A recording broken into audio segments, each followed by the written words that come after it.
David. That's why I can't hear anything, because of the constant ringing in my ears.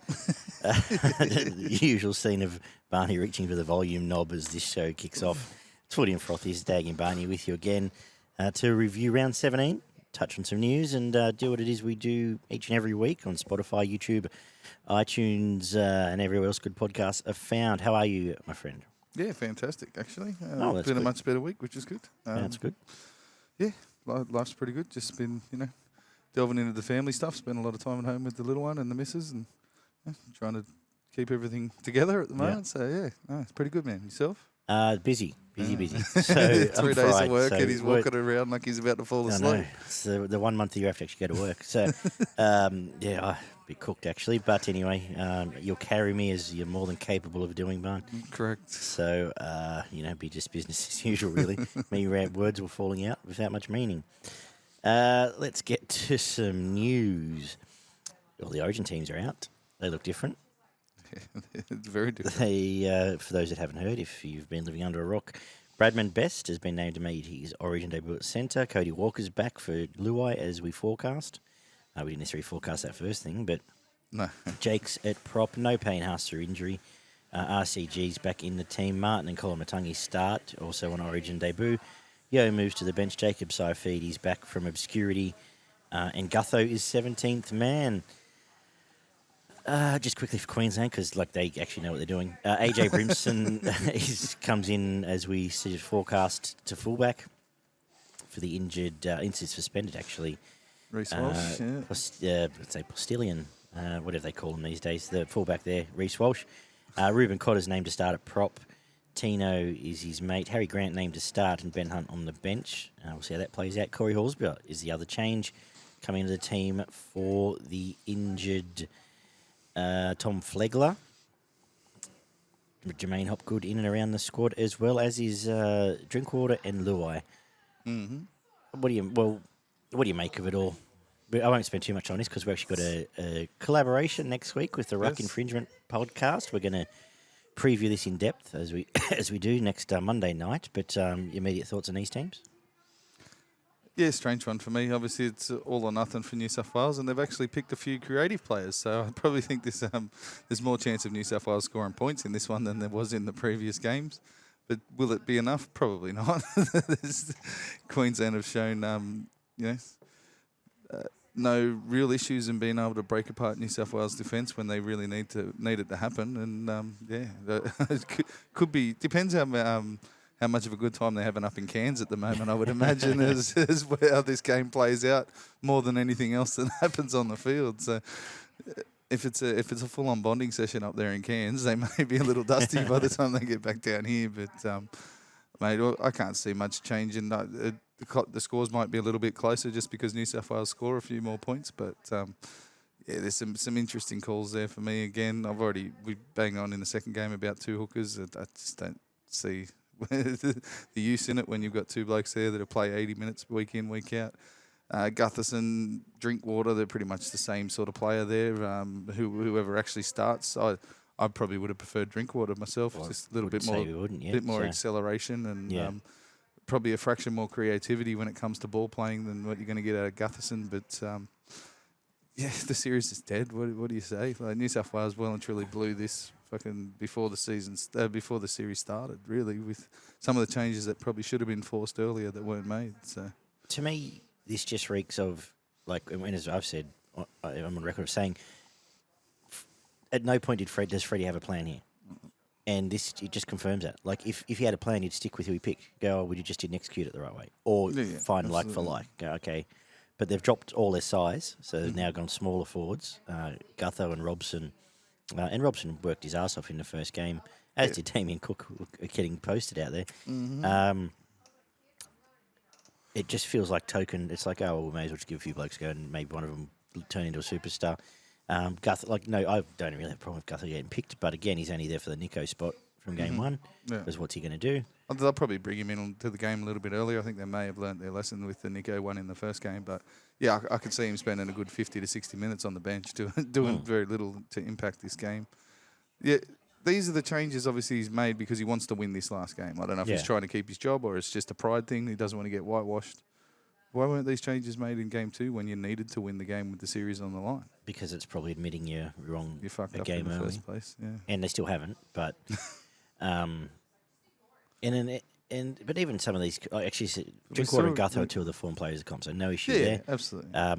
Colin Atungi feels a bit tokenish to me because I don't think he's had the best month, but he's been coming on the back radar from for a injury. while. He's been okay, but Bradman best, and just without foreshadowing too much of a preview, and he has, and I said it last week, he's had a fantastic month, I think. he has had a fantastic. But it just has, to me, has a big, massive bullseye right there as to where Munster and Hammer are going to be running all night. And Would imagine so. Yeah.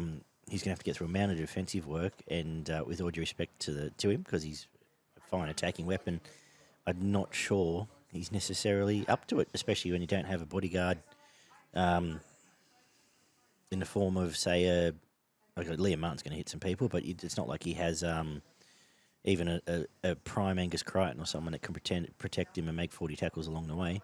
Turbo will through the middle, Jake Turbo will through the middle and such, but still feel there's cracks here. I don't you look at look at the outside backs for Queensland, right? And they've been basically the main contributors for points for this entire series. They're not your big battering ram type players. No. They're the blokes with footwork. They're the blokes with that extra speed and acceleration. Bradman Best isn't slow by any means, but he doesn't have the footwork to beat a bloke one-on-one in defence. He's going to try and run over him before he tries to get around him. And I think New South Wales have been crying out for a bit of that footwork and, that movement and dynamic pace out wide. And there's blokes out there that can fill those positions. But particularly when they've also got the two best running halves in the game. They're going to both be running. Like, Munster will only touch a ball 8 times, and there'll probably be lunge break assists and try assists flying all over the shop. And it's just pace. And I don't know that this New South Wales backline is up to it, to be honest. And the Gutherson pick is probably even more of a worry, considering that the bloke that's gone down both times has been the same guy who's no longer in the squad, in Tommy, who's got injured both times and needed to be replaced. Yeah. Now no longer in the squad. So for mine, I think they'd be better off putting a bigger body on that bench, because whilst they've got the two big guys in Haas and Paulo, RCG adds a bit of size, but there is no Haas and Paulo. Like they've lost all their size. Yeah, they've lost all. And Stefano's out Paulo. too. So they've only got RCG coming in, so he's the only big man in this side. No, Jacob's Fafita, but he's not as big as. And Trebojevic is big enough, but he's a defender. He's not a running. He's not a running ball player. So it just doesn't make a lot of sense. And when you compare that to Queensland, who just replaced like for like, we know what we're doing. We bring Horsburgh in. They're same with Flegler. 25 minutes of aggression, and AJ will do the job. He might not be as explosive, but he's not far off as resource. I see a stat the other day: 41 changes or something in 18 matches. Yeah. So that's you're averaging 6 or 7 changes in a game. Yeah. Over the entirety of Freddie's, as I said, Freddie's tenure.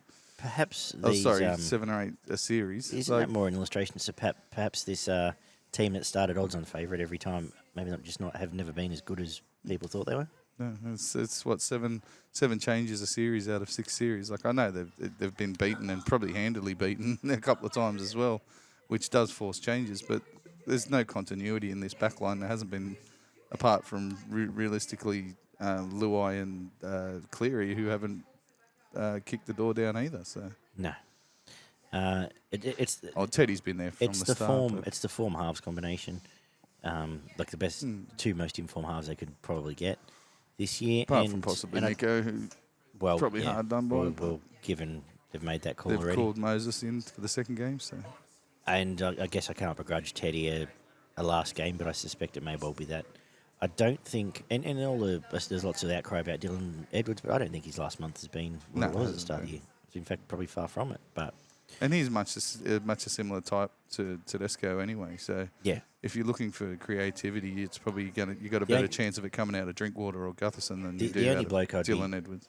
Unless Latrell was 100% fit, then you'd back him at fullback. Until then, it is what it is. Yeah, at fullback would be the only change I'd make. Like, give him the reins. If he's your go-to, give him the reins. Anyway. There's obviously no planning for next year. New South Wales haven't gone out and made a call I think on they'll the coach. say they will. I think they'll just say, we blooded the 3 debutants, But then look at who they blooded last year. Stefano lasted a game. If it's a different coach, does he does he even pick those blokes next year? Form, injury, it's all up in the air. My suggestion would be that just pick blokes where they should be. Mm. You know, go back 6 weeks and just pick Campbell Graham and Stephen Crichton if that's who the two best centres are.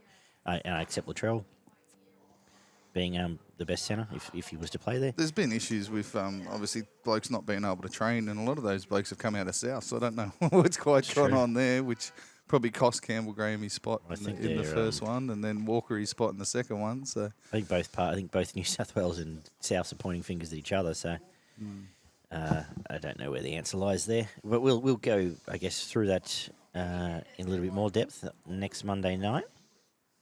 Signing news. Martin Tapau, how it's pronounced these days, Tapau,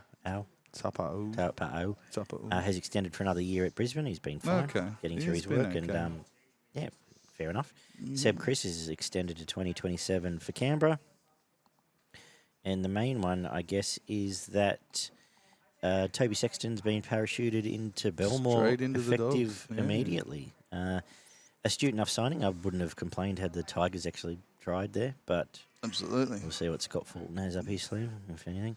So yeah, good. Like, gets him back into first grade, gives him the first grade quality half. At his best, yeah. At his best. Don't know what it then doesn't necessarily fill you with confidence if you're a Rajat or even a Oluwapu. Didn't get much there. No, absolutely not. Obviously, the young fella's probably does need maybe another 12 months before you start bringing him in. Rajat, you could probably say the same about him, but Sexton's still pretty young. Yeah, I think he's 21. Mid-20s or something, or 20. Even early 20s. But 22. Be interesting to see how he kicks off when they do land him there, because he started his career very well. We had pretty good raps on him with his kicking game, and he is a controlling half, every which now and then is rare in across the board. So, but their pack's fucking piss weak at the moment. We saw it on the weekend. We've seen it probably every second or third game this year. Yeah. Even accounting for injuries, there's still way too many holes, especially defensively in that Bulldogs pack. And I'm surprised they haven't gone out of their way to start trying to fill some holes in there, to be honest. But they're still, they'll still point to Kickow and Luke Thompson and. Yeah, but that's one edge. These blokes, yeah. Like Kickow's one edge. Yeah, seriously. You see, as soon as Max King, he's been playing big minutes, but as soon as him and TPJ do come off the field, there's no middle. There's nothing. It just falls apart. So. I'm sure there'll be a few bodies. There'll be plenty on the market. There'll be plenty of market changes in the next few weeks. But someone like they'll end up taking someone like one of those bench Tigers middles. Or they'll swap and change with a few of the Dragons. Then no one ever really goes anywhere. Suspension news: Payne Haas, injury news, is out with an ankle injury for the next fortnight. Yep. As is Flegler, as is Capel, as is Jordan Ricky. And that's going to hurt Brisbane. The official line is, it's an interesting game. Official line is Tyrell Sloan has a calf injury. Right. Cheese and Sam Walker both coming back through New South Wales Cup this week. And Jerry Marshall King has been named despite, again, concerns with his shoulder.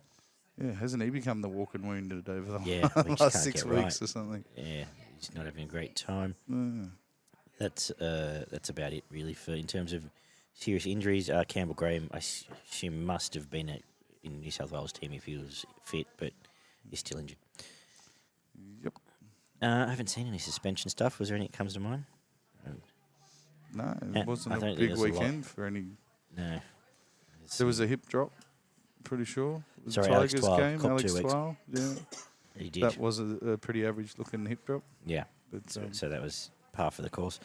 But that was about it. Well, this was around where, don't know about fuel tanks running empty. This is, I said earlier in the year, when teams, you were seeing this comp, and it's been consistent for as long as we were doing the show, when teams finally break, they break, and that's it. And it's the time of year for it. This was well and truly it. So some of these games, I don't know how we're necessarily going to analyse, but we're going to try. Kicks off 52. Oh, did you, obviously, anything to mention on the pay dispute? Apparently there's going to be there's another media ban. A media ban across the board for the headline. next however many weeks. Apparently, 100 clauses changed in between the last player's contract that was tabled to the RLPA to now. So I don't know. I saw Abdo today on the TV saying it's only hurting the fans because the media is the one who brings the connection between the players and the clubs. But seriously, if you're changing 100 clauses in a contract, in a player's contract, a contract between yourself and the players' representatives, in the space of, what was it, round 4 or 5, I think they had the original meeting. Oh, it was start of the year, wasn't it? So it was beforehand because they had a meeting at the start of the year, and the only team that talked to them were the Tigers, so we had all the bullshit stories from them for 6 weeks. So come 20 weeks later, and you've changed 100 clauses in what you'd already tabled. How the hell the NRL are going to throw their hands up and say it's got nothing to do with us? Like, seriously. I don't know. Yeah, I don't know. Obviously, don't know the ins and outs. Whether it's just wording, whether it's just... I don't know. Peter V'landys doesn't lose many fights, so it'll be very interesting to see how it plays out. We'll see. Interesting to see the paperwork, exactly what's behind it. Obviously, we'll hear a bit more, I would imagine, around the clarity of what the problem is. But from the beginning, as far as I've known, it's been a lot of around the women's game and around the minimal contract players. So if you can't really be mucking around with that kind of stuff.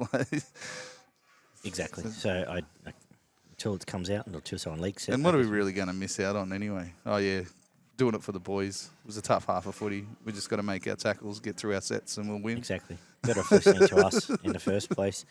The other stand, look, it's been a particularly bad. And Annesley had some bullshit saying how media needs to lay off the referees, but we've spent 4 years avoiding really ripping into them. But honestly, the last month of officiating has been very, very bad, and in at least 4 probably games. even longer, to be honest. But it started mid-season with that absolute howler that the time was it Simons put up. Yeah, red-headed ref absolutely had an absolute shocker, lost complete control. Todd Smith, and you had 4 blokes sent off, and it was just turned into absolute bedlam. Yeah. And probably every week since then, there's been at least 2 games where you just scratch your head and go, "What the fuck is going on?" There's a lack of control. The officiating from the bunker there's zero consistency, less than zero consistency. Like, in the space of a Saturday afternoon, 3 different decisions. Well, how the hell did Nelson get awarded a try? Well, there was seriously. How did at least 2 of the South's tries get awarded? But we'll get to them. There was right across the board, and I think we'll probably just get that off my chest now because we don't want to really dwell too much on it. But we try not to even pick it out of most games. It was as bad as I've seen probably in 2 years, and it ruined for me a couple of games. But anyway, didn't really have much to do in this one, which was 52-16, where the Sharks put the sword to the Dragons, who were brave for, I'd say, bang on 20 minutes. Thereabouts. And that was it. So what did the stats Absolutely. 9 tries to 3, 8 out of 9 conversions, played 2 out of 3 for the Dragons. 88% completion, played 75%, 846 plus running metres and 215 plus post-contact metres in the positive for the Sharks. 9 line breaks to 4. 35 tackle busts, played 21, 5 offloads apiece, 2 forced dropout from the Cronulla side, 266 tackles, played 407. So a few lopsided games like this where the teams are making 150, 200 tackles more than the opposition. 5 errors to 9, 4 penalties conceded from both teams, 5 ruck infringements against the Dragons, and an inside the 10 against the Dragons. Nico Hines with 156 Supercoach points, Moylan with 108. Then you had 2 other Sharks players before you got the Tyrell Sloan on 86 Supercoach points. You can start, because what do you say? I'll tell you what you're going to say, but you're going to say more depth. Sharks were good. Dragons tried hard for a bit. Then Dragons stopped caring. Ben Hunt, dead set, has his 1 foot on the plane to wherever he's going. He's about the dummy. He has less interest in this game than I've had in rugby union for 15 years. And some of his defensive efforts and decisions, or defensive decisions leading to lack of effort, were absolutely appalling. If a bloke's looking to get out of a contract, I guess this is the other way to do it. So. Yeah, absolutely. You covered half of what I've got to say. First 25 minutes was pretty decent fight.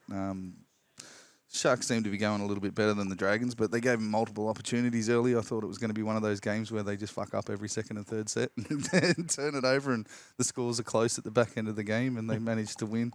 But it didn't end up being that way. Probably lasted about 15 minutes, and the Sharks seemed to pick up their their errors and their penalties. But they did give the Dragons multiple opportunities early. And a little bit of soft defence sort of let the Dragons down the Sharks' end for a good part of the first 10 or 15 minutes.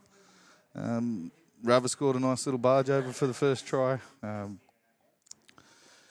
At least the Dragons were having a go, but as soon as the Sharks scored back-to-back tries in and around that 25-minute mark, all the energy and the body language of the Dragons just completely disappeared off the pitch, went out the window. It was probably one of Cronulla's better performances. They put in 65 minutes of pretty decent footy. But they were still definitely assisted by the Dragons' effort.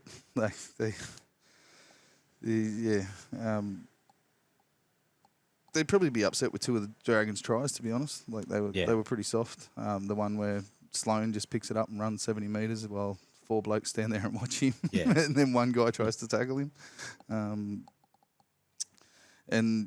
Probably that first try, the little short side barge over, they'd be pretty disappointed in that too because they had two blokes there and they just couldn't stop that. But other than that, I thought they were fairly good. Sloan had probably his best game of the year, and now he's got a calf injury and gone. Like, he was actually starting to get involved. He did poke his head through the line a couple of times, made one or two line breaks, and was actually getting a lot more involved than what he has done for most of the year. I think he probably felt obliged because no one else was. Quite possibly. I've lost my spot. Where was I? Sloan. Yeah, he was the best for the Dragons, or close to the best. Francis Molo had a decent game, as did Laurie and Sewer. Hunt was okay with the ball in his hand, but as you said, left a lot to be desired on the defensive side of things. I thought Lomax was pretty good, and Jack DeBellin again was just their best. Made 50 tackles again, I think. And if he doesn't win Players Player or whatever the equivalent is, then they don't even know what they're doing. Yeah, absolutely. The stats say Kennedy didn't have a great game, but I thought he was tremendous in this. 220 metres. Yeah, the line breaks. I noticed the media is now comparing to David Peachey too. It's funny, that. Peachey comparisons. Yeah. I've been saying it for 12 months, but anyhow. I thought he was fantastic on the back of the shape that the Sharks were putting up. Brayley had close to another one whose stats didn't really come through as, try assist and line break assist and everything, but his service was brilliant. His running game when he decided to run was fantastic and led to really long-range efforts from the Sharks. So they'd roll off the back of his run and then just power through the rest of the field. Set up a lot of field position in his 100th game, I think it was. Yep. Very good. Hazleton had a massive impact off the bench. He had to play an extra 5 or 10 minutes than he normally does. He normally only comes on for 10 or 15, but they gave him 25 or 30, and he was going really hard through the middle of the field. It was very hard to stop. Seemed to always sort of halfway come through the defensive line, if not fully through the defensive line. Scored another try. McGuinness again was brilliant as well. I thought he was one of the big impact players when he did hit the field coming off the bench. Wilton and Nakora were great. Like, they were just causing all sorts of problems for the Dragons on the edges of the field. Moylan looked like a superstar. You've got to do a pretty good job to make Moylan look like a star, but he had a whole heap of runs in this game, and he was causing problems with that left foot step back through the middle of the field.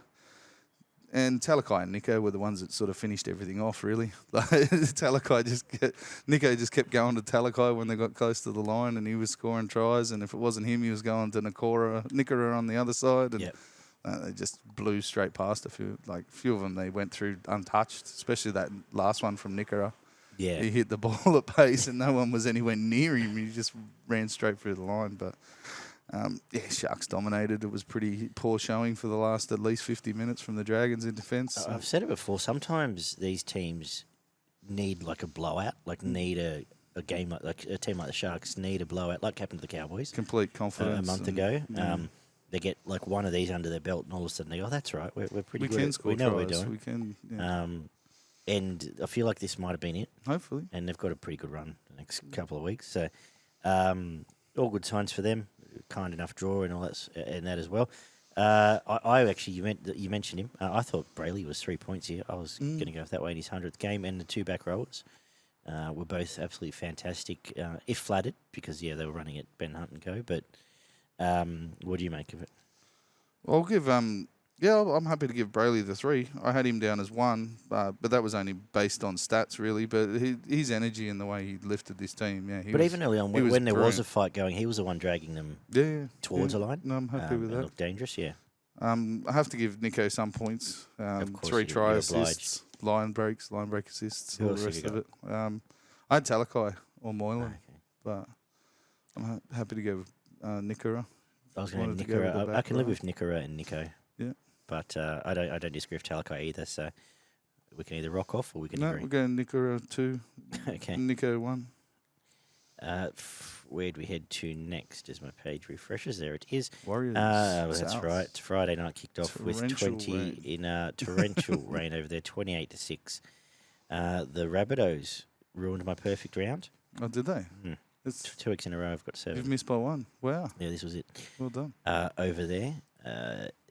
I was particularly unhappy at some of the officiating in this game, but you're going to make the case it didn't cost them the game. Can't say it cost them the game, but I don't think it helped them. Fucked up a lot of their chances. Yeah. In any great deal. But I honestly do not understand how someone runs through off a grabber, pushes a bloke out of the way, who is offside, pushes someone out of the way inside the 10, who would have been the the first defender to the ball, and that's not pulled up. And then the very next try, the halfback slaps a bloke in the head, and that's fine. So, all right, whatever. What do I know? Anyway, what does the stats say? No, I agree with you on both of those, to be honest. I think they both should have been pulled back. But what do you do? The stats said 1 try to 5, 1 out of 1 conversions for the Warriors, 3 out of 5 for South Sydney. 1 out of 1 penalty attempts for Souths. 69% completion for the Warriors, 92% for the Souths. 296 plus run metres, 133 plus post-contact metres for the South side. 1 line break to 4. 28 tackle busts for the Warriors, 16 for South Sydney. They must have just scored some tries where they didn't get touched. There was a few untouched. Yeah, there was actually, thinking of it. 3 tries to 7, 1 forced drop out to 2. 413 tackles for the Warriors, 283 for South Sydney. 13 errors to 3. 5 penalties conceded to 9. 0 ruck infringements to 2 against the South side. And a sin bin for the Warriors. That's probably another contentious one. Well, how You there saw was 4 blokes get hit exactly. in the head before Fanua Blake hits a bloke in the head. It was, it was a pretty solid contact, but so were some of the previous ones. And Even whatever at time of reason. that, because they scored, I think the very next play, They did. straight through that hole. Mm-hmm.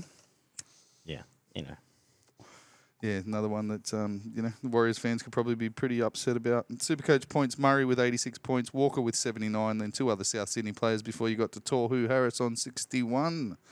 I love the tribal chief Tohu. He spends so much time trying to be polite to the referee in this game. Like, Yeah, it was the same last absolutely. week, the last 3 weeks. He just spends so much time just going, "Sir, really? What just happened?" And he just wants to then go, "Oi, dickhead, what are you doing?" He spends so much time. God bless him. Excuse me, sir, but what happened over here? Could have dead set cracked out the flippers and snorkel in the last 20 minutes of this game, Yep. especially down the back end of the field.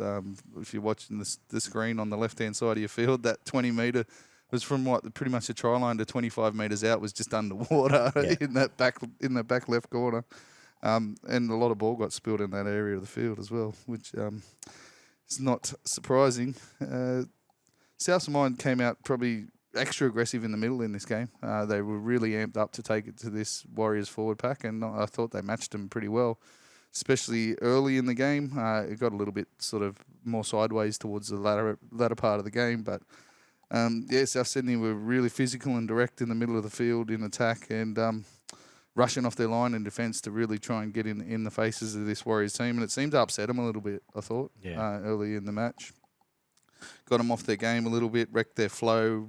Didn't help that they were dropping the ball every second and third set, which really didn't help them. But a big part of that was the way Souths were defending the halves as well. After they got past sort of that 15-minute physical barrage in the middle, you noticed that they were really rushing from the inside out at the halves and trying to take away as much time as possible off Sean Johnson and Metcalf, which really led to some really rushed passes and errors and all the rest of that off the back of it. And I thought that was a big part of the way they got away with this game was by really taking the time away from the halves from the Warriors side. And, it shut down a lot of their attack. You didn't see it get out past the halves or the second rowers that often for big parts of the game. So Yeah. I think that was a definite tactic from South Sydney. The wingers and the centres were rushing up straight, but the inside man was really chasing hard to put pressure on the halves. And yeah, I thought that was a big part of what sort of broke down the Warriors' attack for mine.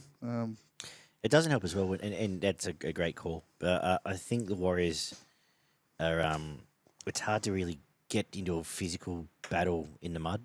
Like you it can't does really make get it a lot a hard. You head of can't be steam throwing up people around. and all of a sudden, when you combine that with You're the slipping, excellent work you're they not did on getting- the halves, I think that was the ultimate key to what happened here.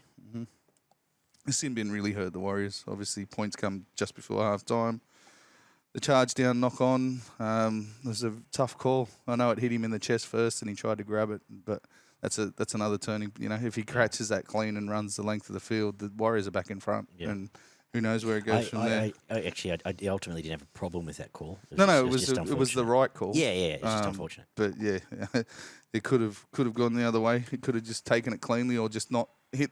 Just chested it down, and it wouldn't have been considered a knock on. So could have been a little bit different. But I mentioned the 50-50s that sort of went South's way. The Warriors ball players really struggled in the wet and with that pressure that South's put on them. I thought Barnett had a pretty good game. Walker off the bench was pretty good, and so was Fanua Blake, considering he spent 10 minutes on the sidelines. He still punched out some pretty good numbers there. Montoya and Charles Nickel-Clockstad were probably the best of the back five, but they really struggled in the conditions, the Warriors. As I said, they couldn't really get it out past their halves and their second rowers, so their outside backs didn't have a lot of impact in this game. Although Egan had a really good game in dummy half, worked his ass off, and Harris was their best. And Ford did a pretty good job on the other side, but the two back rowers were probably their best two players for the Warriors. What do you do with both these teams? I, in my mind, am treating this as, I don't say an anomaly, but I'm forgiving the Warriors. I just think they're a drier track team. And South's now going to lose half their squad this week. They've got to then back up next week. I just think that it's a hard game to really springboard off either. So I'm just thinking, I'm just going to forget this, this game happened. But I think if South can win one of their next two games, there's still a good shot of running somewhere between second and fifth. Yeah. You know what I mean? If they drop both of them, then you're probably looking at around fourth, fifth, or sixth. Warriors, for mine, I can't see them missing the 8, but they're going to be in the bottom. They're going to be in. I would imagine that they don't go any higher than fourth, so somewhere around the 5th, 6th, 7th, or 8th. I'm still sticking to the fact they can be the fairy tale sort of run if everything clicks. Not quite premiership winning, but the one that the team that just has the dream run, upset someone in the finals, but then puts in some really good loses performances to the best team. Yeah. How are you splitting up some points? Well, I didn't mention the better players from do I thought Sele and Keon Kulamatangi had good games so did Totola actually for South. Their big middles were really big and important in this game. Walker and AJ were fantastic. They were the guys that were sort of creating some points out there wide for South Sydney. And Cameron Murray was man of the match. He's the dog you want in this fight. The slippery conditions where he just the bloke who works harder wins, and he was the bloke who was working hardest on the field for mine. I had him with 3 points. I gave Alex Johnson 2. I thought he was fantastic. Had to do a bit of work in the tries that he did score, and made a couple of nice breaks down the sideline as well to put them in position. And then I had Tohu Harris with the 1 point. I can't argue too much with that. I think Ordinary mentioned the South halves. They both controlled both really decent, well, but more than decent. Probably on the money there.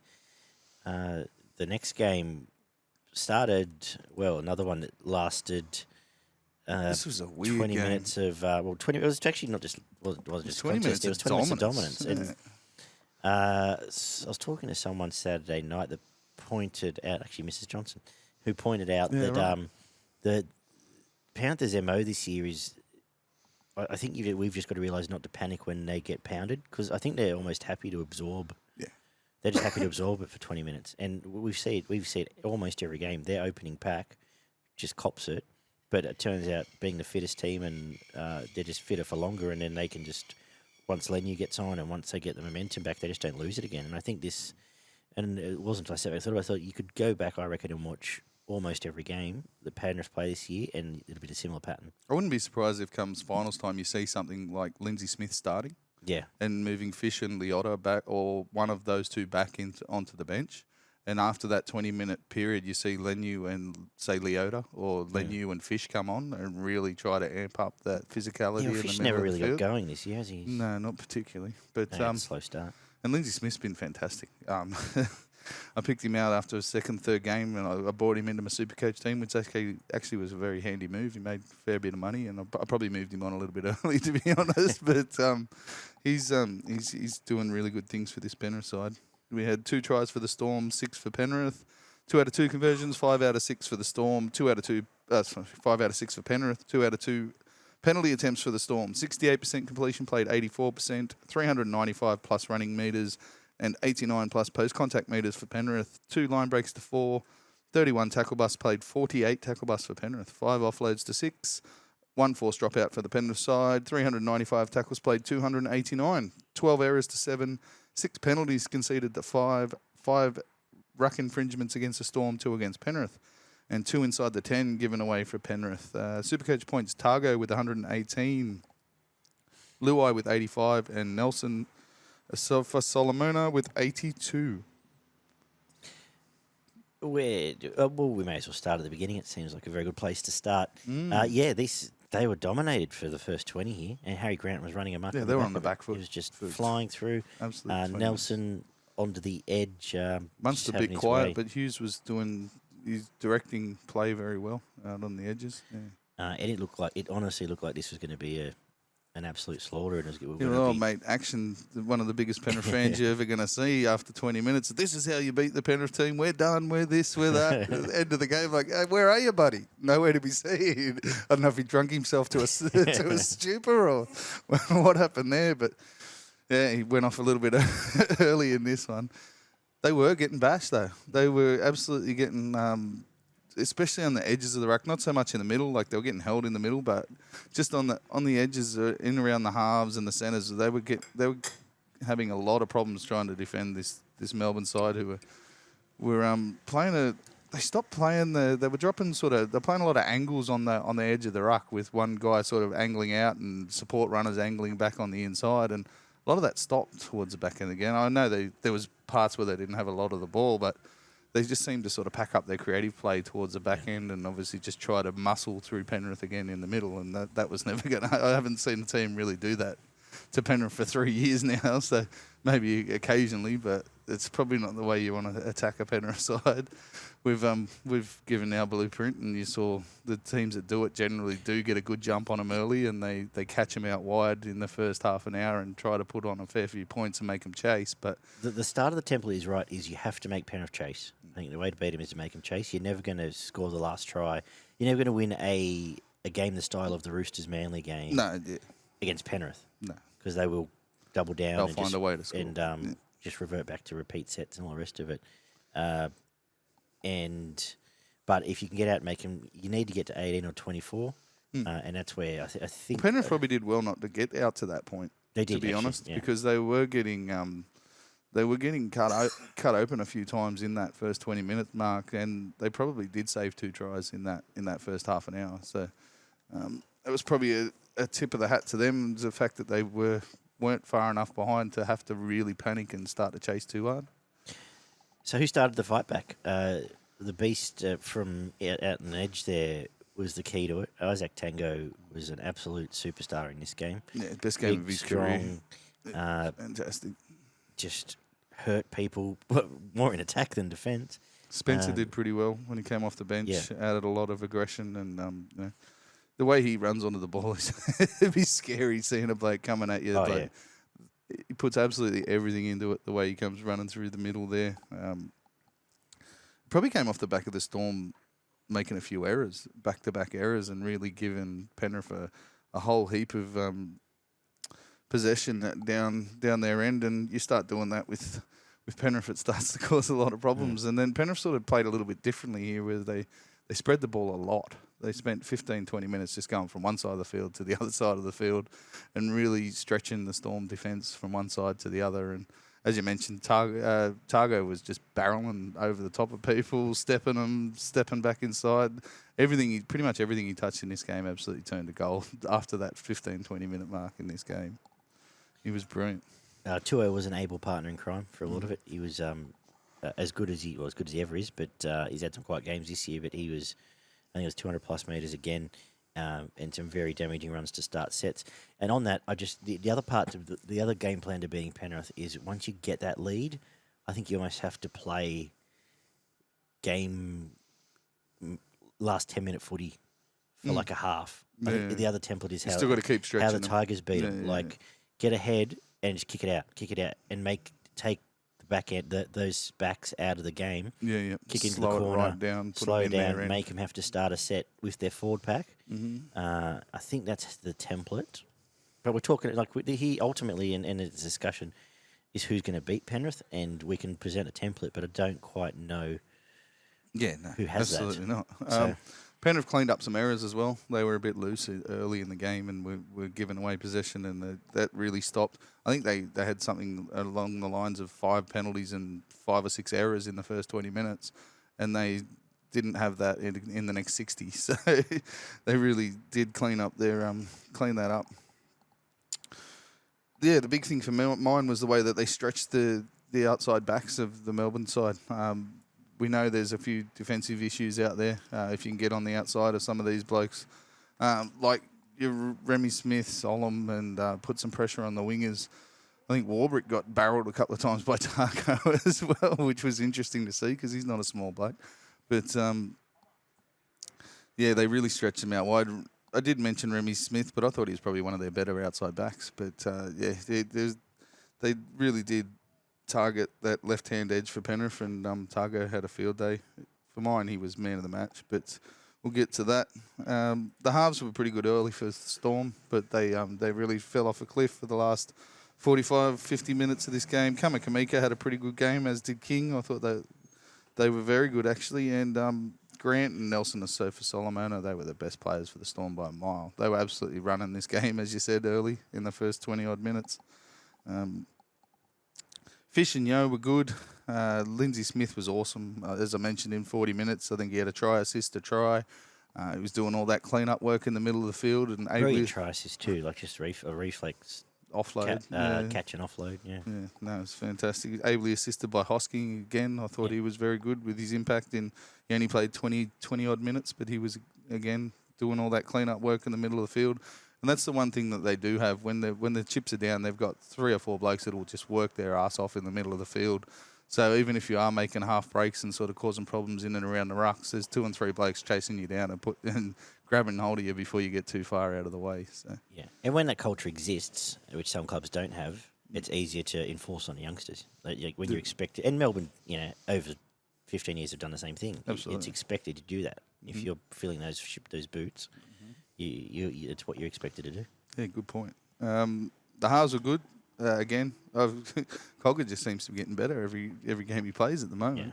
His kicking game is very good. Like, it's right up there as one of the better kickers. And obviously Penrith have gone out of their way to make sure that their backup half has a very good kicking game, because we've seen Sullivan before this, and now Cogger. It's obviously something that they just drill into their halves.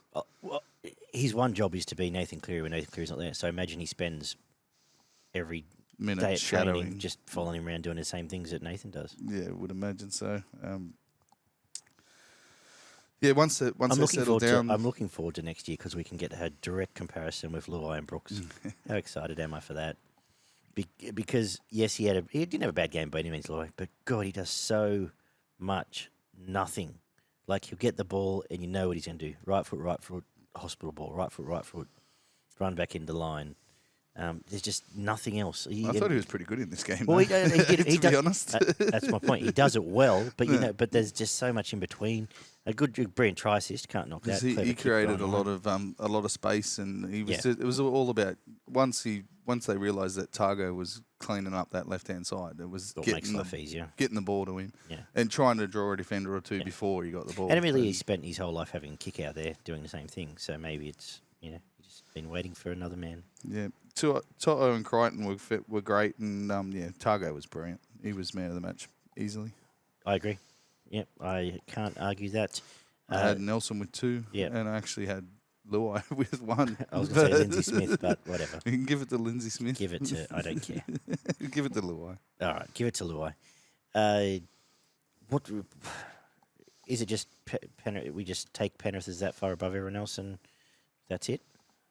Or Melbourne? Yeah, teams have to be at their absolute best. This wasn't one of Melbourne's better performances, but it came back to what we've been pointing out all year, and they got shown up in those areas. And I don't know if there's enough teams that are able to show Melbourne. Like, we thought there'd be more teams that, The were other going thing to about be a this lot more round competitive is and show up. that Melbourne, 3 teams got beat by 50, and the concern about expansion is you're thinning the pool, and the pool's like there's not much left in the bottom of it. It's like the Colo River. You might go, it's like this, and then there's a 6-foot drop with the good pool, and then there's one, but there's not and then much you're back else to in 1 between. foot of water. Because once these teams we've seen it, once these teams are shelled out, there's not much under the bonnet.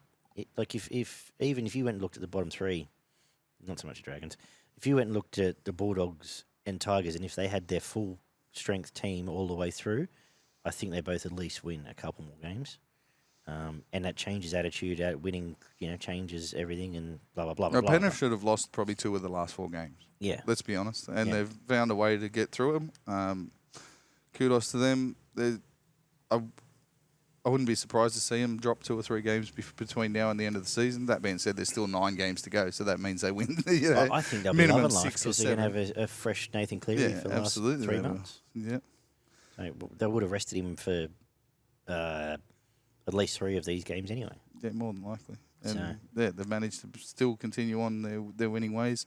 Wouldn't be surprised if you do see them drop 2 or 3 games, especially over the next probably month of football. But they're still going to be at least first, at worst second. I think they're probably going to be minor I, premiers. I think without even this too time much last problem. year, the broken team, there's more broken teams already now than there was last absolutely year. there is. Last year, you'd be nervous with Penrith playing I'd anyone say with no one in it. probably 14 of the teams at the Well, that's moment like- are really limping. Like they're on Yeah. one leg at the moment. And it's just Penrith potentially can bulldoze through where they couldn't last year. And they only dropped, 3 games last year anyway. But That's right. but it feels like there's less. Yeah, it has been shelled out. Anyway, 26-22. Perhaps the refs decided another game here. Yes. As the Raiders held on against the Titans. Again. What Fucking the stats say. again. Yeah. The story of the Raiders season. Fuck me. 4 out of 4. 4 tries apiece, 4 out of 4 conversions for the Raiders, 3 out of 4 for the Titans, and 1 out of 1 penalty attempts for Canberra. 75% completion from both sides, 322 plus run meters for the Titans. 5 line breaks to 6, 34 tackle busts to 32, 10 offloads to 11, 1 forced dropout from the Raiders, 2 from the Titans. 380 tackles played, 328, 9 errors to 11, 11 penalties conceded from Canberra, 6 from the Titans. 1 ruck infringement to 2, 1 inside the 10 against the Titans. David Fafita with 107 Supercoach points, Tino with 95, and Hudson Young with 93. Well, David Fafita was man of the match. This was outstanding. So, 3 points, David Fafita. We'll get straight to that. But he was fantastic. Every run was damaging. An amazing rainbow ball to set up the other Had try. another 20-minute period and where should he have just scored the match-winning try. destroyed people. Yeah. And ultimately, it cost him the game. You can't just... If you're going to stand in a defensive line and shepherd, how can you be penalised when a bloke tries to get around you? I just thought it was farcical. But added to the list this week. Yep. But they were pretty good. Last 2 weeks we haven't seen the collapse of the Titans, which something's changed, obviously. But this is all built on the three pillars they've got, and the 3 pillars keep They are performing as playing far as competitive football for a lot longer, Yeah. which is kudos to whatever changes have been made there. Canberra just keep finding a way to get the 2 points. I don't know how many games this year that they've looked done and dusted and probably didn't deserve to win the game, but managed to get the 2 points and take it home with them. So well done to them. Just seemed the momentum just seemed to swing from one team to another. Every 10, 15 minutes in this game, one team would be down there dominating field position, possession, putting all sorts of pressure on the defence, and then for whatever reason, it would completely flip back the other way, and then the other team would start storming through the middle of the field and get down the other end and cause all sorts of problems for the defence on the other side. So, Is that just more support of what I'm just saying in that, and the same thing happened in the last game of the round. If any one of those 4 teams had played Penrith this weekend, they would have lost by 50. more than likely. So when At least when you look 24, at it and it's all at this level and another team's this level, the pool can't be that full. No, yeah. Sorry, go on. Agree with you. Raiders started strong. Some nice passing movements from the Raiders halves. Crocker and Hopewade, the way it went through the halves, hands out to Croker and then put Hopewade in for the first try scorer. Another kick from what's the halfback's name? We've gone blank. Fogarty. Another bomb from Fogarty. Another try. It happens every week. Sometimes 2 and 3 times. His kicking game's been on point for the last probably 6 weeks of the competition. Really starting to do some nice things there. Fafita started causing no ends of problems. Really hard. You mentioned it, hard running, offloading, chasing kicks as well, which is something we haven't seen from him the previous years when he's had a few problems. People commenting on his effort, whether it wasn't quite there, but at the moment he's all in. It looks like he's all in. And this is nearly a career season for him, apart from the games for Brisbane when he had the breakout year. His effort is it's more than I've ever seen from him. Week in, week next out. year we won't. Even when we start the previews, his discussion point. I assume he's still here, and I couldn't possibly imagine questioning his effort. No, not at all. Especially not for the last 6 to 8 weeks of the competition. He's been in every game right up to the last minute, which makes me think that these clauses in the contract to be able to leave after the coach has been sacked won't come to fruition. I'm pretty sure Tino and Fafita will end up staying there. Well, Tino goes to press conference and cries when they lose. He's the captain. You're not there just for a They're paycheck. both busting their balls every week. Yeah. Fafita's just re-signed on less money than what he was on to come and prove himself. That's true as well. So, I don't see that coming to fruition, but obviously there'll be a lot of interest in both those players. There'll be a few contracts thrown their way, I would imagine, but it looks to me like they're in here for the long haul because they both bust their ass every single week, and then you add Mo on top of it, and they've really got something there in that forward pack. But Jojo Fafita, nice backline movement to score just before half time. Second half for the Titans, I thought they were probably a little bit hard done by, as you mentioned, the no try for Fafita, and they bombed a try as well. Which ended up being a length of the field for Canberra. Like they stood there and watched the bomb and knocked it, and Canberra's run the length of the field. So that could have been a 12-point swing. And in these games, these are 4-point games as well. You know what I mean? Like you're playing the blokes that are 2 positions behind you or right next to you on the competition ladder. You lose it, they get 2, you don't get it. So ends up being a 4-point swing and really changes the position on the ladder. But I thought they probably should have won, to be honest, but Canberra found a way to get there. So Hudson Young's try late is just his typical. Every time he scores, it seems to be the same thing. Just running a million miles an hour at a centre and just crashing over for a try late in the game. Got him home. I thought Croker had a pretty good game out there for Canberra. So did Hopewade, and Tomoko was pretty good. Probably stats got bumped up with the length of the field run for the try. But I thought AJ for the Titans, Kelly had a pretty good game as well, and so did Khan Pereira. So they probably sort of cancelled each other out in the back lines. Tanner Boyd and Verrills were very good again for the Titans. Tanner Boyd seems to have a very good game every week and then an average one the week after, but he's starting to become a bit more consistent, which we haven't seen from him. So Verrills is in the conversation for one of the most underrated players in the comp because he's only played 4 or 5 games this year. Which probably doesn't help. He won a premiership at East. His service was never ever in question there, and he's made a couple of nice try assists in this Titans side. He gets very good service to his halves when they need it. So he's got a really nice bullet pass off the ground, which is helpful if you're a dummy half. Mo was great. Tina and Fafita were awesome. Fogarty was just a conductor again.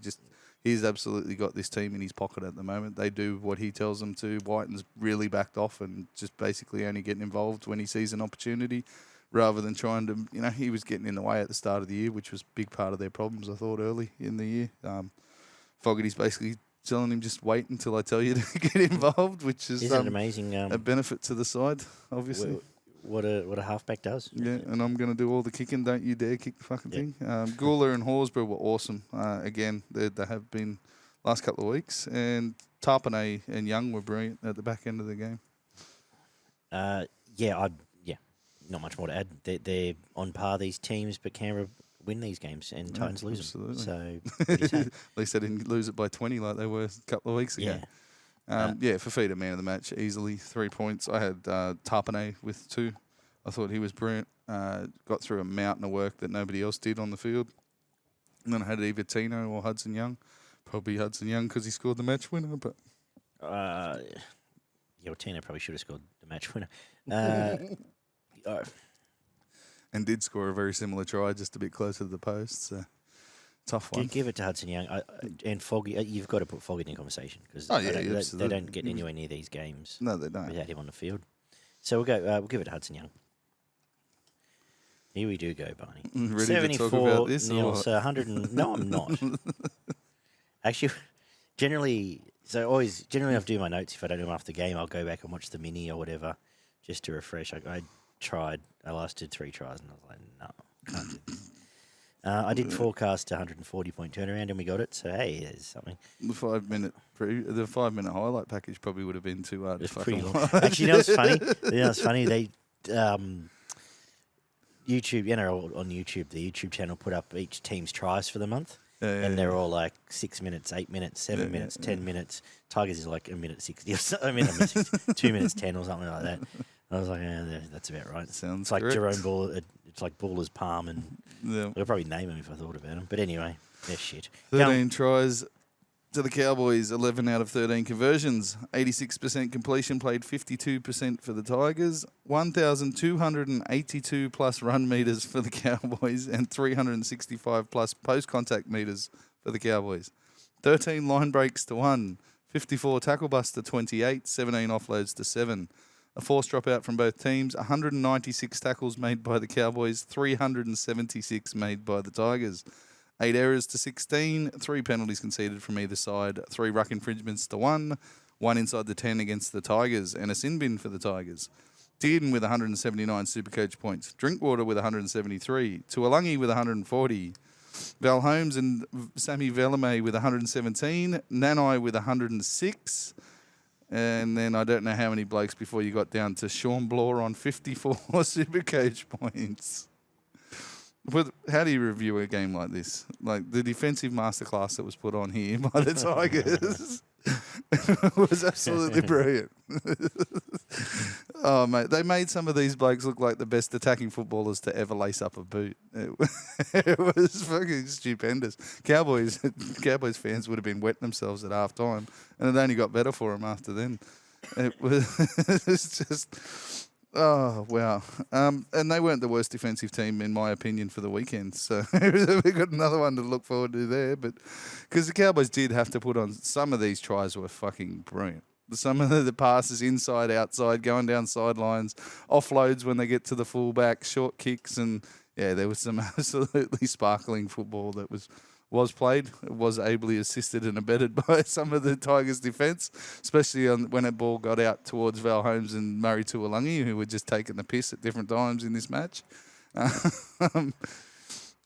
Drinkwater and Dearden just ran, and not many blokes wanted to try and pull them to the ground, unfortunately.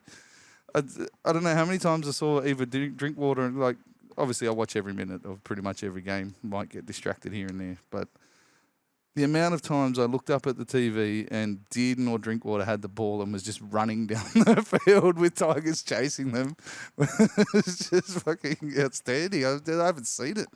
Like, obviously, you don't see this kind of shit happen. We saw it a few times this weekend, but you don't see 70 points.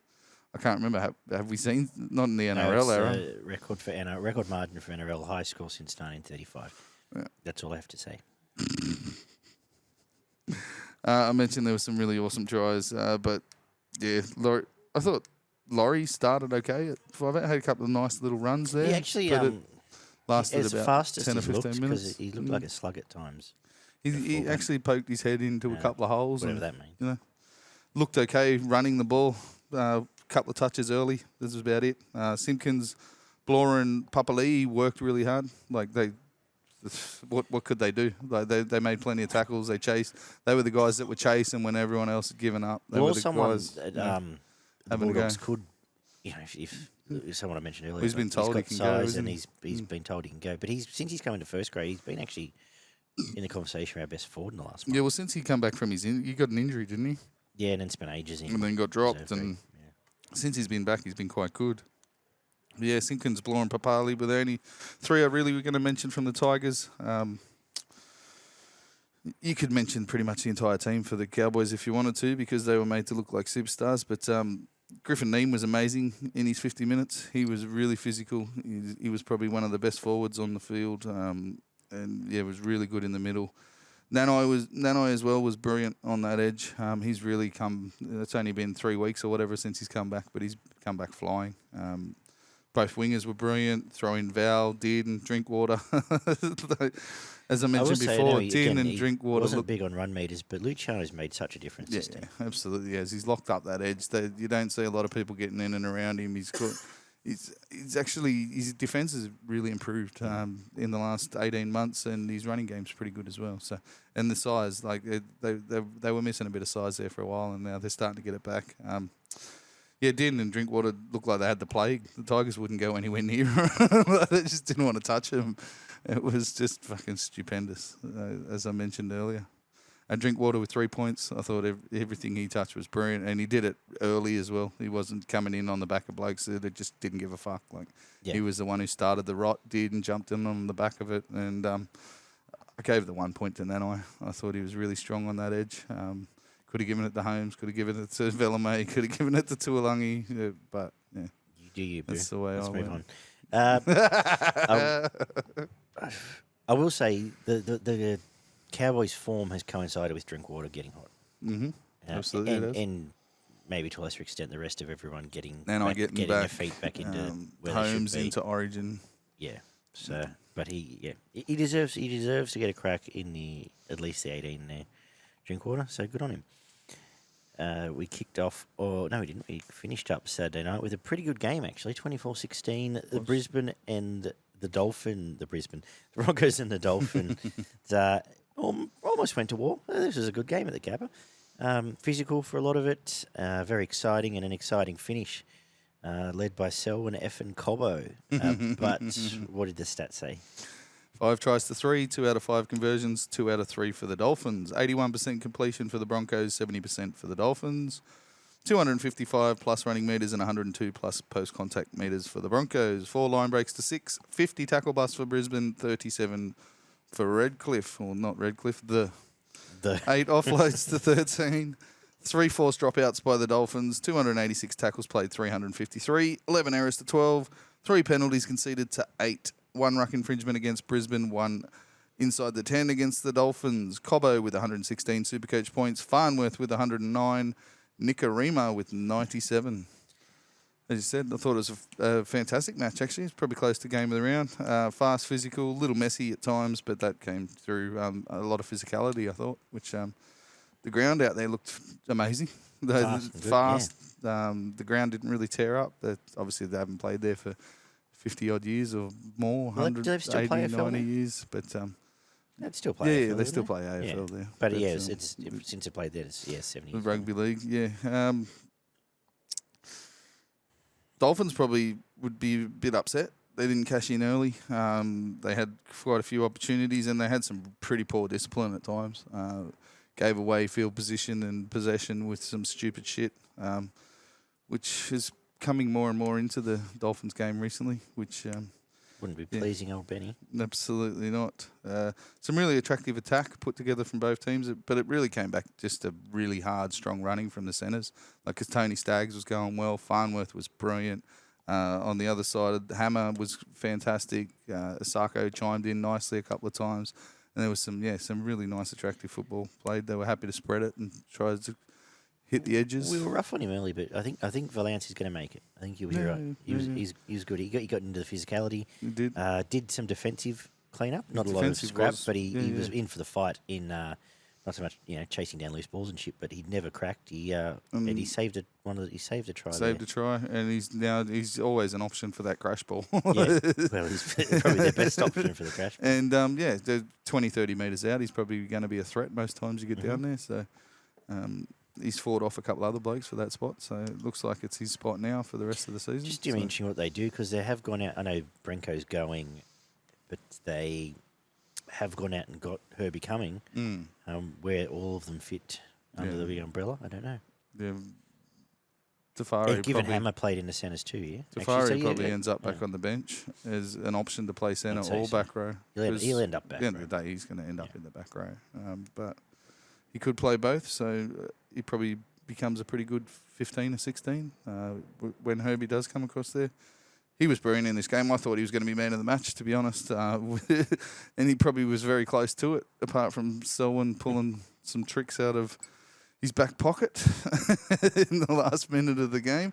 And, did some fantastic things out there earlier in the match as well. I thought Jeremy Marshall-King was quite good for the Dolphins, chuck in the centres and the wingers as well. Scored some nice tries between the whole lot of them. There's a touch of soft defence a couple of times. A couple of those tries probably should have been stopped with just basically one-on-one tackles being missed, and then that leads to a break and then the scramble that didn't quite get there to shut it down. But, Herbie, I tipped him for man of the match too, and I was all over him up until that Selwyn stole it. Bastard. And who did, ultimately, to win the game like that, who does, there's obvious comparisons. And it was to like Latrell, his fourth or fifth option as well. He wanted to go inside and he wanted to beat him on the outside and then fucking wanted to steamroll him and went, fuck it, I'll just chip it. Yeah, and pinpoint. At that time in the game, the way the balance was, because if anything else goes wrong, if he doesn't hit it right, it rolls dead. Enough momentum to, you thought, next try, they can score next year. Absolutely. And to try that off the back of nothing and have it come off was brilliant. And then, was it 2 minutes later? It wasn't long later. It was 10 minutes later, actually. But just to burn them outside of pace. So just to show all of those skills was outstanding. I thought Aitken and Tafari were very good, the centres for the Dolphins side. O'Sullivan he's working back into things. He's still a touch probably behind, but he's looking good. And someone that they've needed recently. And it seems to free up Katoa a little bit too. So obviously there's something for them to work on there. SA and Nichols were the best of the forwards for the Dolphins, which is a little disappointing considering some of the older blokes that they've got there. But they have, as you mentioned, sort of run out of gas recently in the last few weeks. Yeah, it has led to a bit of what's going on with them. 12 months away from being too old. Yeah, now. absolutely. Like when we signed them, we didn't rave, but we said they were astute signings. They have been. Yeah, but they have been. there's What's that part? They've got a lot of legs in there. You get 3/4, two-thirds, 3/4 of the way through the season, and that's when the injuries, the niggles, all that shit starts to bite. And the older you are, obviously, the harder it is to get up and going. Jeremy Marshall-King and Nikorima were the best two players for the Dolphins. I thought Nikorima was fantastic. Yeah, he's really starting to find a spot. He's almost, at least currently, the best in the comp for getting into a line, opening a line up and getting a ball past the defender that's the sliding defender. Or the slide, or both. And opening the gap. Like, how many times does the Aikens of the world get the ball with just cavernous space because he's managed to drag them in he's been brilliant through the line. Last probably 6 weeks. He's been absolutely fantastic for this side. Carrigan and Walters were very good. Don't say that about Walters very often, but I thought he had a very good game in this one. Staggs, Palacia were pretty decent. Farnworth and Cobbo were the best, or close to the best three players on the field. Haas was brilliant again. Like he probably still deserves a point here, but you could go elsewhere. Selwyn with 3. I actually gave Haas the 2 just through the amount of work that he gets through, and we probably don't. We've been a bit light on him this year, even though he's still winning our Daggy M's by a mile. But I gave him the 2, and then I had Farnworth or Nikorima for the 1. Yeah, give it to Herbie, but I could easily have given it to Nikorima. And, now he's keeping Hammer out of a fullback spot, so it's kudos to him as well. The coach did come out and say that was partly because of how soft their defence has been on that edge. And surprisingly for mine, I'd never rated Hammer's defence, but he was quite good in the line. Well, he's just bigger than you think as well. Yeah, in Origin, he never looks small. Like he mans up. Yeah, true. Mans up against those New South Wales backs and looks every bit that's as big. True. Shaking on Brisbane now. I think I'm a little worried these it's another game where these are two If they lose teams. these two with those 4 blokes They've out got that no you one there mentioned, this week. they missed those. Like they're missing everyone those this 4 forwards are gone, plus the blokes in Origin. They drop this game and say 2 out of the next 3. They're a chance of missing the 8 again. That'd be amazing. That'd be absolutely amazing to do that. I went and did my I went and did the ladder Yeah. last night. How'd you go? I had them finishing 9th. Wow. Where'd Tigers finish? Last. I had the Sharks sliding to 6th. I had a few things that actually surprised me, to be honest. But there's a few matchups here for the Sharks in like the likes of the Raiders and stuff like that they just lose. Souths, they probably lose to Souths. And, yeah, I had them sliding to 6th. I think I ended up having Souths running 2nd, Warriors running 5th. There was a few surprising results but my tipping's been dog shit all year, so they could all be completely wrong anyway. Yeah, and I know when I've done the fantasy leagues, I don't bother with margins. Injuries and suspensions are always a difference, but it's almost like Penrith are, in a way, injury-proof, really, the way they're going. Yeah, all right. Well, what do we say about this one as well? 66-0, probably could have been 72. Could have been more, probably. 11 tries for Newcastle, 11 out of 11 conversions. 61% completion for the Dogs, 82% for the Newcastle side, 842 plus running metres, 223 plus post-contact metres. 1 line break for the Dogs, 13 for Newcastle. 12 tackle busts to 63 tackle busts for Newcastle. It's 1 every minute and 20 seconds. 6 offloads to 13. 385 tackles played, 241. 15 errors to 9. 4 penalties conceded to 5. 2 ruck infringements to 0. 1 ruck infringement against, 1 inside the 10 against Newcastle. Ponga with 180 Supercoach points. Best with 152. Fitzgibbon with 141. Crossland with 113. And then 6 other Newcastle players before you got down to Preston on 52 Supercoach points. I reckon for a good 18 months in almost every game, I've been taking 50s and 60s for Jackson Hastings' first try. Didn't do it? No, nothing here. He actually decided to run the ball in this game, which is... He was great in this game. He looked fantastic. It's almost his best game. I know it's easy to be flattered. Still didn't get into my points, but I thought he was fantastic. No. Okay, carry on. Another one's really difficult to pull apart too much. Couple of nice moves for points, but there was just so many times that the Dogs just overchased, underchased, was completely out of position, and just Newcastle just strolled through some yawning gaps, especially out in the centres. Bradman Best had an absolute field day running past people as they waved to him as he ran past them.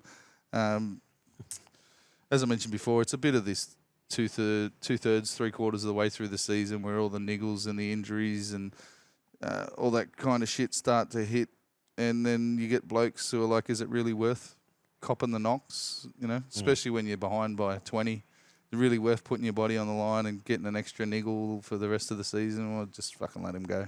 Who could be fucking bothered, you know what I mean? Even just when someone makes a bust 60 out, he's away now. Yeah. And how many blokes have done hamstrings trying to chase him? The niggles and fatigue just adds up.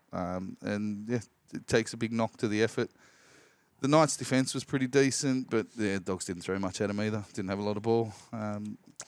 They did have plenty of energy, though, and physicality, and were more than willing to fucking take the ball straight into the line of the Bulldogs. I think that was probably because they knew they weren't going to get hit too hard, but it is what it is.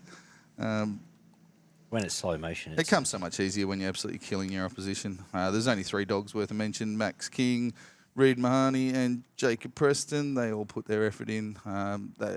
Mahoney missed a fucking shitload of tackles. Did make 50-odd, though. I think he missed 8 or 9 tackles. King. Yeah. The whole forward pack missed 5 or 6 each, I'm pretty sure. Except Preston, a couple of them 7.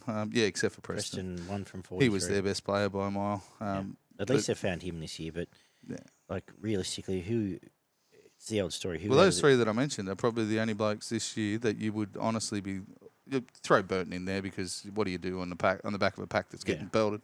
But if they don't put everything they've got around those 3 blokes and Burton and build the side around that, I don't know what they're doing. They need to go back. Kiko doesn't save this side. They need to go find size. But at least you've got a bloke on the left on the edge. Oh, absolutely, yeah. But they need to, obviously these 3 blokes and Burton are set in stone, and then the rest of them you could fucking do whatever The rest you of them want. wouldn't make another team. Not at the moment. Which is hard to say in a comp like this. Ryan Sutton was a New South Wales player that now can't kick his leg. Carraz and Adokar would find a spot somewhere. But what they start getting What do dragged they down do and out in the slugged down as well. out in Like, but Carraz and Max King, from where they started the season, once you get dragged into the mire, it's hard to get out of it. It's Yeah, absolutely. When teams on the back foot the entire game, you're getting no good ball. You just keep continually getting beaten. Yeah, makes it hard. There's just so many missed tackles. It was so disappointing. Like, well, I was doing after half time. I started. I think I was putting the washing away or something. Believe it or not. Yeah. And by the time I walked to the linen press and back, oh, they're away again. No, so, here we go again. And you stand and watch the replay. Oh, yeah, okay. Well, the same thing happened 2 minutes ago. there have been thousands of multis that missed out on the weekend. Well, 11 tries and Dominic Young didn't score one of them. And Katoa didn't score in the Sharks game. Yes. And last week, Sevo didn't score in a 48-point para game. So Yeah, there would have been a lot of same-game multis go down with Dom Young, who didn't seem to want to get involved, to be honest. I know the ball didn't go there that often. They were pretty happy going down the left, but everyone pretty much played well. Hastings and Gamble had decent games. It's interesting to me, Gamble did most of the kicking in this game, which I haven't seen this year. I thought Hastings was carrying a leg injury. Well, he hasn't. What He's it not, is, well, I think so because he's not kicking either. Yeah. Ponga kicked. Ponga kicked really Kicked well. outside. He 11 out of 11. Yeah, I'm pretty sure he will be. But Hastings, in running the ball, all those gaps on that left were opened up off the back of him. Yeah, yeah. He was absolutely. making Ponga and Best look good. Just Yeah, giving no them long time and kicking, space. which was just a bit interesting for mine. But it'd have to be something. Yeah, Mann and Frizzell were very good, I thought. Frizzell was good, actually. Yeah, Crossland, Marzu were exceptional, but it was Ponga and Fitzgibbon who were the best two players, I thought, on the field. They were just, every time they touched the ball, they just tore the Dogs apart. I did suggest him as a pod a while ago and didn't listen to myself, but you got to score. What do you get, 140? Yeah. Yeah, 141. I had Ponga with 3 points. Yep. I had Bradman Best with 2. I know a lot of it was just running over the top of blokes, but scored 3 tries. And then I had Fitzgibbon with the 1. I had Hastings for at least a point for that reason I mentioned. Let's leave Best out and put Hastings in. That's what I was thinking. I can live with that. Yeah. So Ponga 3, Fitzgibbon 2, Hastings 1. Yeah. And it yeah, nothing much else to take out of this. Last try wins here, 18-16. The Seagulls got home in what was actually a pretty good game of footy. Pretty nice last try too. It was. And some fantastic goal line defence from the Chook. There was lots of good stuff in this game, I thought. It was both physical teams enough. defended quite well And at times. I think, I can't recall ever seeing a game where it was try for the other team, alternating. Swapping between So, sides. but it was literally last try one here. What did the stats say? Yeah, we had 3 tries apiece. 3 out of 3 conversions for Manly, 2 out of 3 for the Roosters. 86% completion for Manly, 78% for the Roosters. 91 plus post-contact metres for Manly. 4 line breaks to 4. 46 tackle busts for Manly, 34 for the Roosters. 12 offloads to 10. 3 forced dropouts to 2. 286 tackles played, 404. 10 errors apiece. 3 penalties conceded to 8. That was, again, ill discipline from the Roosters. They shot themselves in the foot. 2 ruck infringements against the Roosters, 1 inside the 10 against the Roosters. Nat Butcher with 97 Supercoach points. Manu with 92. Tedesco with 89. And then Garrick with 78. What did DC get? Huh. Wasn't in those top 4. So it wouldn't have been far from 78, though, I would imagine. Tries and, I suppose he didn't have a lot of tries. A lot of kicking. Yeah. Fair enough. His kicking was brilliant. That was outstanding. He got my man of the match. Well, he was getting. I was going to say, it's funny because in a game where you could argue Manly had enough, 200 more tackles, he was their best player. And a lot of times, if it was similar with other halfbacks, you'd be into the halfback. But I thought everything was DCE here. He's having almost a career year in a way. As much as you can have a career year in a team that's going to run 10th or 11th. I think now his kicking game's better than anybody in the comp. Yes. I think he's the best halfback in the comp. Kicking, And I think it's indisputable. controlling halfback in the comp. I think he's whatever aspect you want to Especially throw it at. this year. Yep. 100%. He's got light years on Cleary this year. I'm Defence not is saying still- he's a better player than Cleary. Defence, obviously, there's still issues around his defence, but That's there's not bad. not many halfbacks out there that Yeah. don't have a question mark around their defence. So. It's not bad. I mean, if you isolate him, It was at the start of the year. There was about a 4-game period where teams were just running through there for fun. But half the trick to that is having bodyguards. Ola Kawatu and But his kicking was supreme. His effort was outstanding. And even some of the crash plays and the like that didn't come off, like they were well constructed. Yeah, And I thought absolutely. it was more a tribute to the Roosters' goal line defence especially in the second half. They put up the wall and kept the Manly out for a long, long time. And in a physical game, both teams matched up and were pretty good. It was entertaining, exciting. Not quite top level footy, but very tough. Some nice ball movement, pace and footwork from both sides to open up the defences on the edges. Some very mid-level footy for parts of the game. Like it was just sort of, they were just, we'll have 6 tackles, you have 6 tackles for sort of 10 and 15 minute periods where there wasn't a lot happening. But it was still physical in the middle of the field, which led to there was a lot of fucking tired players at the back end of this game. So be very interested to see how both these sides back up next week, especially missing a few players to Origin. But both teams went play to play. It's This was one of those 4-point games I was talking about. Basically, the loser of this game which was the Roosters, but before this game kicked off, the loser of this game knew that they're going to find it very hard to make the 8. Even the winner's going to struggle, but it's so much harder now that with Manly kicking on 2 points and them not picking them up. Yeah, that means they've got to win 2 that Manly lose. You know what I mean? So 100%. It's it's really changed the results for the seasons for both these sides. You got to give it to Manly the way they fought back. Like they went behind every time, as you mentioned. The Roosters scored first, they came back, and they played very good, probably 10 or 15 minutes of sustained, controlled, tough footy to get back and score those points.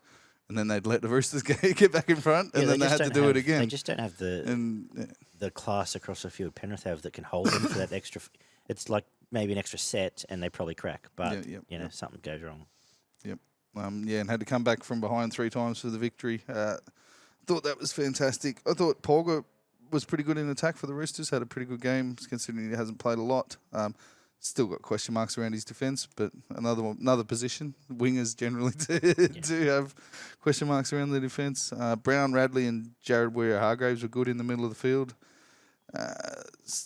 Young Smith, again, is impressive. Good player. He's not setting the world on fire, but he's not doing anything wrong either. He's very structured, very consistent. Good player out of half there for him. Was targeted in defence as well. They really targeted him and Keary in this game, and he didn't let anyone down. I think realistically, composed is a good word for someone in their 4th game or something. Mm-hmm. Like he didn't feel stretched or out of place or anything. Absolutely not. Manu and Teddy were fantastic, and Nat Butcher was the Roosters' best player by a mile. I don't know what's. I think the last 3 weeks he's been close to their best player week in and week out. Probably most of the season, to be honest. He's an absolute workhorse.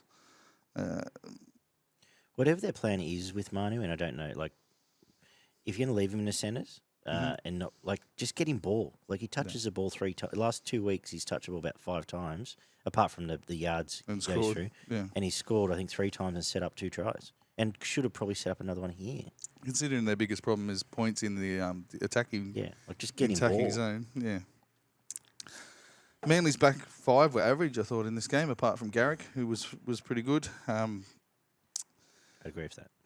But they had so many more consistent contributors in the middle of the field. Like the whole starting forward pack for Manly all put in a really good shift in this game. Jakey was good. Still fresh. He really busted his ass. Nearly had a try as well, actually. Yep. Tuolangi and Olakwatu were very good. The hooker again. He doesn't play a bad game these days. I don't know what's happened to that bloke. He was a bloke that, plenty of people putting shit on when he was playing 5'8", and he couldn't defend. He couldn't do this. Doesn't miss tackles anymore. No. He's an absolute defensive beast in the middle of the field, and his attacking game's really flourished in the last 12 months. Got some big reps on Lachlan Croker at dummy half there. He's fantastic, as was Garrick, but it was the DCE show.